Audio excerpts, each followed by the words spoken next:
Welcome to On the Couch with Marcia M, the show where we talk about real issues with real people. Today on the couch I've got two amazing, wonderful young women, two women that I love dearly, and that's Bianca Smith and Chantel Guy. And both Chantel and Bianca have had to ask the question, will I walk again? Ladies, what a question that you've had to ask. Okay, so start with Bianca. Okay. Bianca, so what had led you to the position where you had to consider whether you'd walk again? What's been happening in your life? Well, we met a couple of years ago. I was diagnosed with lymphoma. Yeah. I was already walking with one crutch at the time. I could sometimes do it without it. Yes. I went through chemotherapy, different treatments, up and down to hospital, rheumatoid arthritis as well, which didn't help in any way, shape or form. And since the last couple of months, I think you saw me at a charity event for which I was performing, and that was my last performance because I was taking a bow out. I'm a singer as well, singer-songwriter. And I was taking a bow from the public eye, just trying to heal myself, because at the time I was diagnosed with osteosarcoma, which is a bone cancer, on top of what I'd been through already. Wow. So you already had lymphoma, you had rheumatoid arthritis, diabetes. Yeah, all of those at the same time. And then an additional bone cancer. The bone cancer came along about 7 months ago. I couldn't walk on my left leg. I've got a big war scar as well that you can see, where they cut out the tumour from the bone. The last 7 months has been hell. I'm currently at home in a hospital bed. I've got my carers coming in 3 times a day. I have the nurse coming in once a week. I do have Macmillan support, great family support network, friends like yourself as well. Facebook, where you turn to people sometimes and try to help and inspire. Maybe somebody's feeling what you're going through. I currently have crutches. I've got about 5 frames in my house which I use to walk. One's a gutter frame, which I use the top part of my body to help me move, because I'm not allowed to put any pressure on this leg for 12 weeks. So you've had an operation to remove a tumour? To remove a tumour. And was that tumour, was that the bone cancer? That was the bone cancer, osteosarcoma. Okay, so that has gone now? They've removed the tumour. I actually had to go through chemotherapy, which is used in breast cancer patients. Certain injections that they put in your belly, and also drips, which I did weekly. I had to go to the Royal Orthopaedic Hospital, where I had the chemotherapy once a week initially for 10 weeks, and then it went on. I came out of hospital, and I still had to continue that every 2 weeks, just to reduce the tumour, because initially it was the size of a tennis ball, and I thought it was my rheumatoid arthritis, so my roomie was actually injecting it with steroids thinking that he was helping me, but it was actually aggravating the tumour. I remember sending you a text message once and I said, this is what they've drained from me, but at the time they didn't know that it was cancer. So I only got diagnosed by accident because I went on holiday with my kids and went down a water slide. And my little girl blames herself for this, but it actually saved my life, because she asked me to go down the water slide, and the impact of the water actually popped the knee out. So I couldn't walk, and we had to cut the holiday short and come back. But on that Sunday night, when I went into City Hospital, they did an x-ray, and that was when they saw the tumour, and they already knew. So I spent like the last 7 months in hospital, in and out. It's been hard, and I don't know whether or not I will walk again without aid, or whether or not I will be able to use the leg like I did before. A lot of the muscles have gone dead. I have physiotherapy every second day. I'm still under the consultants and the oncology team for the next 5 years, which means I'm not in the clear. My lymphoma levels are low, so they're quite pleased with the treatment. But it's been a journey, and I know you've been, So when were you first diagnosed with cancer? 2013. So that's 4 years ago? Yeah, about 4 years ago. So the last 4 years, how have you... I mean, you're sitting here, still looking fantastic, bright and smiling. But what has this journey been like, and this battle? 2013, I lost my job. I decided to go back into full-time learning as a single mom with 3 kids. I wasn't in receipt of any... How old are you? I'm 35. Wow. I wasn't in receipt of any benefits or any help, so I did this all pro bono by myself. Then I went back to college to do an access course. I did access to teaching. Psychology was one of the subjects that I did, and I really loved it. So I enrolled on a psychology degree, which I'm in my final year. But I've had to put that on hold due to illness at the moment. And then I've just thrown myself into my music, which you know, As a singer. singer-songwriter, I perform. I'm currently awaiting, I've got a few dates coming up where I'm publicly speaking. But as well. Bianca, hold on. You just listed Yeah. all these cancers and Yeah. illnesses and tumour, 3 children, Yeah. 7 months in and out of hospital, Yeah. and you still continue And I lost career. my daughter's dad to suicide as well, 2014. Really? Yeah. Wow. So what keeps you going? I think we had this conversation on the couch last time when I told you confidence. Godfidence. Yeah. Tell us about Godfidence. Confidence is knowing and trusting that God would not put you through something if He didn't think that you could get through it. Okay. He would not trust you to feel the immense pain. Chemotherapy for me, I'd cry for death. You can ask my best friend, you'd ask my mom, and I'd even push people away because it was like being in hell and not being able to come out of it. Wow. And the pain, having to watch my kids watch me throw up days and days after. Being in a hospital bed in your home and not being able to actually access your home. Having these strangers come to care for you. All of that. As a young woman. But trusting in God and knowing that, you know what, there is a light at the end of the tunnel, and there's probably somebody out there that's worse off than me. I met people that have had to lose a limb because of this type of cancer. Yeah. So I'm grateful that, you know, I've had to go through the journey because I think that that's what God has destined for me.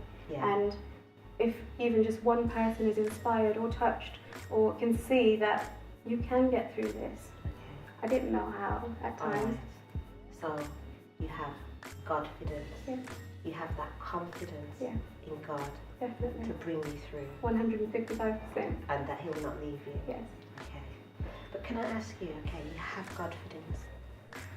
So do you ever despair? Does your thinking ever get to a place where, like, you've asked the question, will I walk again?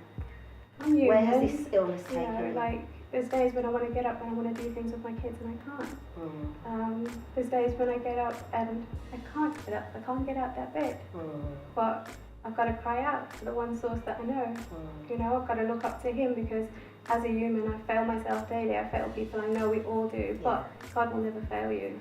He will never put you through something that He doesn't think that you can endure. You truly believe that? Honestly, with all my heart. Okay. Wonderful. Wonderful. Thank you. I'm just going to go over to Chantel. Chantel. Hi.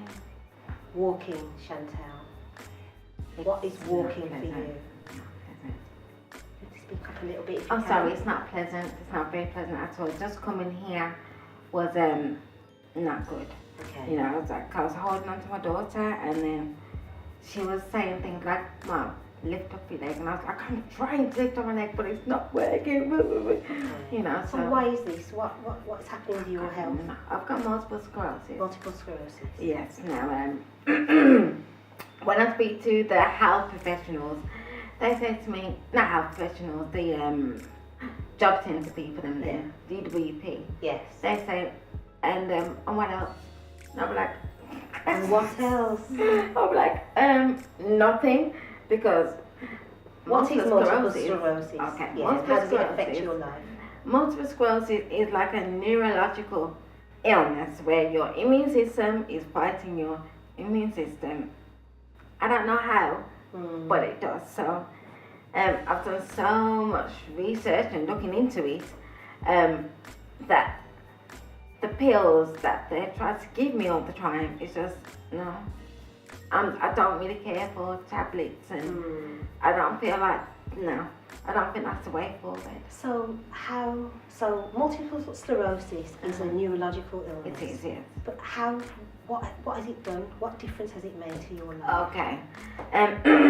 Before I was a big time party girl before. Okay. You know, I was really into my fitness and dancing. I used to teach dance before, so can't do that no more. Okay. I struggle with just getting out of bed now. Okay. You know, I have to really kind of count my emotions, like, okay, left leg, right leg, pull. Right. You know, and like I'm doing the dance routine for heaven's sakes, it's not pleasant. How old are you? 34. 34. Yeah. Yeah, so when the carers, they come in, because I have carers now, and the carer come in And where my flat is situated, you gotta go in from the back, and then you see the kitchen and the living room area and excuse me, and the bedroom is like at the back, and that's where I am more time, sitting on the bed, reading or whatever, and then I come through to the living room and I'm like, hello. They're like, oh. How did you get there? Yeah, I was expecting an 82-year-old to come out. Because of how long? Because, yeah, that. So I can see you illness. laughing. Why are you laughing? Because I've had it put, you don't want to start. No, if I don't laugh, I'm going to cry. No. Sorry, babe. It's okay, it's alright. Okay. Yeah, so. Shall we laugh? Let's laugh together. Okay. Yeah, so your life's changed? Yeah, so like, oh, I thought you was an 80-odd-year-old come around the corner. I'm like, no, 30-odd-year-old come around the corner. Like, oh, what's wrong, darling? And I was like, I've got multiple sclerosis. Is it not in the something that you get? Is it not in the file or whatever? Well, I didn't look into it, so I don't know. Okay. So I said, well, I do. And then that leads into conversation. Forget about the care. Right. It's just you just educate the carers. Yeah, it's just very much a talking thing, and they're so in awe, like, you know, wow, really? Oh my gosh, really? So Chantel, the question. Go ahead. Will I walk again? What is happening with you walking? The walking, I don't know. Okay. That question, it still remains unanswered. It's got the dots after it, you know. So you don't walk unaided now? No. That's all. I got my own stick there, which is pointless because I'm still very on edge, unbalanced. I need something firm. So I tend to, if there's an adult, perfect. But I don't have an adult. I've got my daughter. Okay. Yeah. So she's a close. How old is your daughter? She's 13. Okay. She's 13. So how's your illness impacting her? I really don't know. She was saying, no, it's alright. But I'll be like, okay. Somebody else would have to ask her that question. Because she won't. I think she tries not to hurt me or to affect me because she knows that I'm an emotional wreck. Okay. You know, if she's come up from school, she hasn't, but if she was to ever come up from school and say, Mom, they're teasing me at school today, and I'm like, what? And she'll say, because of the illness. And I'm like, really? And then, you know, then I get into pre-MS mode, you know, warrior mode. I'm like, you know what I mean? But I can't. And she's never said that to me. She is doing so well at school. Brilliant. When the teachers call me, I automatically get like, oh gosh, what's happened? And they're telling me great things about it. So I'm like, so I will cry because it's a good thing. So how did your illness impact the way you working? What do you do? Well, I used to. I've worked for myself since 2000 and... You've worked for yourself? Yes, as a mentor, as a dance instructor, as a... I had my own, but I also worked for myself as a mentor. I used to work in foster agencies and primary schools, secondary schools, in the community. Do you know, like, I just love it. Love being a mentor now. What do you do now? Nothing. Yeah, well, no, I take that back. Sorry, now I'm an author. Okay. Yes, I know, right. Okay. And I love it. I love it so much. But I stopped it. I thought, let me have a little break. Let me have a break. Okay. But it's sad for me resting because then I get to focus on this. Okay. On this. I don't want to focus if you're not on doing this. anything else. Yes. So what keeps you going? Very good question. My daughter. Yeah. Just hearing her in the morning, hearing the alarm go off. Oh, okay, she's got up now, so that means I've got to go as well. Okay. You know, she'll be like, Mom, just rest. I'm like, no, I've got to get up. I'm going to get up and I'm going to do whatever. Then she goes. And for me, Marcia, Banker, that's when tears starts. That's when the... Tears Okay. starts. Yeah, when she's Your gone. tears. Yeah, that's when I start boiling. What? Just. Okay. Yeah. And the pain's always there. As I was saying to someone else, that I don't know what it's like to be pain-free. If you tell me that, if you say to me, Shan, how you feeling today? I'm not going to say, oh, I'm in pain because of blah, blah, blah. No. But you're always in pain. All the time I'm in pain. I don't know what it feels like to be pain-free anymore. That will be like, That'll be a strange feeling. That's when I probably go. I feel strange because I'm not in pain. Yeah. Is it like that for you, Bianca? On a lot of pain medication. I take 3 different types of morphine. I have a little rotisserie tablet box that tells me what time to take my meds. I am in a lot of pain. It was a very painful experience before I had the tumour removed because I had a brace. I don't know if you remember at Zoe's event. I had to be pushed around in a wheelchair with my best friend and my mum. I couldn't put weight on it because it would shatter the bone and I would never be able to walk again, honestly. But I'm getting stronger every day and I'm learning to push past the pain. I'm finding ways. I've got speaking events. I'm doing a speaking event in London. I'm also performing a few songs that I've written while I've been ill because I've been focusing on pushing my pain into my music, you know, taking that experience. So it sounds like for both of you, again, your creativity is keeping you going. You're writing, you're performing, you're publishing books. So there's something that's coming through that pain. That pain. Okay. If there was another 30-year-old watching this show who's been diagnosed with a chronic, serious illness, cancer, multiple sclerosis or any other illness, how would you encourage, if we start with you, Chantel, how would you encourage that 30-year-old? I would tell them, please don't be scared to tell people. Okay. Just tell them, don't be scared of it. Yeah, I've got MS. Yeah.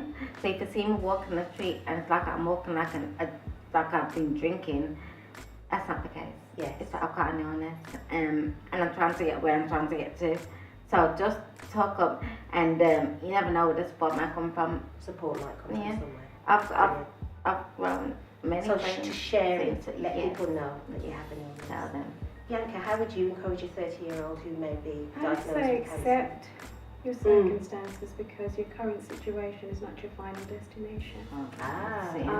Speak to people around you. My 5-year-old prays for me when I'm in pain. My kids understand what cancer is and they've got through it with me. My best friend is on call 24/7. She drops what she's doing and she's there. So it's having those people around you that you know you can count on. And again, I will say it again and again and again. Godfidence. Pray. Cry to God. Speak to Him because only He can understand the levels, the depths, the pain. That's right. He's there with you in that experience. Wonderful.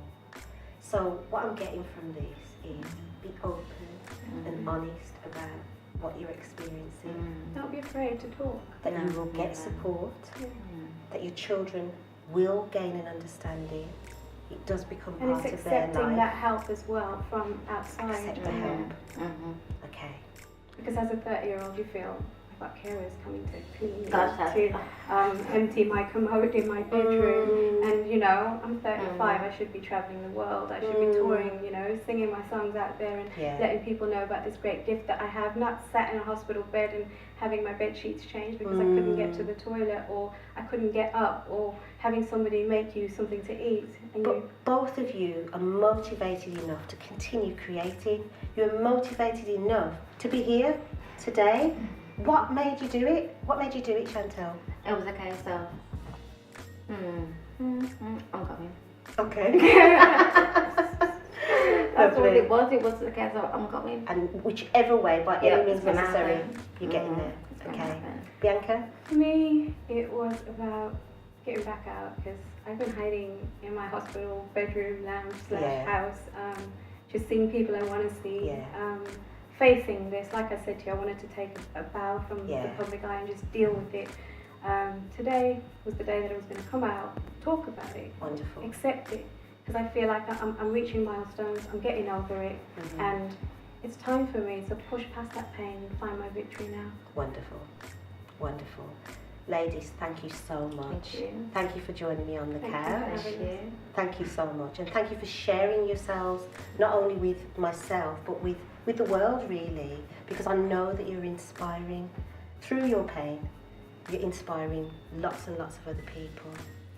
So you've been watching On the Couch with Marcia M, with my very special guests, Bianca and Chantel, sharing their experience of living with pain, accepting and dealing with having illness that has severely impacted, particularly on the you know, one of the most simple things that should be the most simple thing, walking. And they've really inspired me. And I just thank you all for taking your time to listen, and thank you both for sharing your story. Thank you. Thank you.